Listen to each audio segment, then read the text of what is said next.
ചിമ്മിനിയിൽ ട്രെക്കിങ്ങിന് വരുന്നവർക്ക് ഡോർമിറ്ററി അതുപോലെ വാഷ്റൂം സംവിധാനം ഒരുക്കിയിട്ടുള്ളത് ഇവിടെയാണ് കേട്ടോ.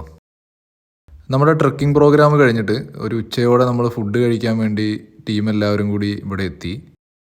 ഇവിടെ തന്നെ നമുക്ക് താമസിക്കാനുള്ള സൗകര്യം ഉണ്ടെന്നാണ് എനിക്ക് തോന്നുന്നത്. കൃത്യമായിട്ട് അറിയില്ല. നമ്മൾ ഏകദേശം ഉച്ചയോടെ പ്രോഗ്രാം കഴിഞ്ഞ് ഇവിടുന്ന് പോവുകയാണ് ചെയ്തത്. ഇന്നത്തേക്കുള്ള ലഞ്ച് ഇവിടെ ചേച്ചിമാർ റെഡിയാക്കി വെച്ചിട്ടുണ്ട്. ജസ്റ്റ് ഒന്ന് വാഷ് ചെയ്തിട്ട് പ്ലേറ്റും കാര്യങ്ങളൊക്കെ എടുത്ത് നമ്മൾ ഫുഡിന് വേണ്ടി വരി നിന്ന്. ഇതാണ് നമ്മുടെ ലഞ്ച്. ചോറ്, സാമ്പാർ ഉണ്ടായിരുന്നു, പിന്നെ ചിക്കൻ, പപ്പടം, അച്ചാർ, ഉപ്പേരി. ലഞ്ച് കഴിഞ്ഞോടെ ഏതായാലും നമ്മുടെ ആ ട്രെക്കിങ്ങിൻ്റെ ടോട്ടൽ ക്ഷീണം അങ്ങ് മാറി കിട്ടി.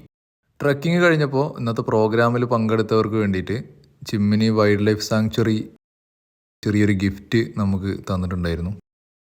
ഫുഡും കഴിഞ്ഞ് കുറച്ചു നേരം റെസ്റ്റൊക്കെ എടുത്ത് ക്ഷീണമൊക്കെ മാറി ഞങ്ങൾ പതിയെ കുട്ടവഞ്ചി റൈഡ് നടക്കുന്ന സ്ഥലത്തേക്ക് തിരിച്ചു.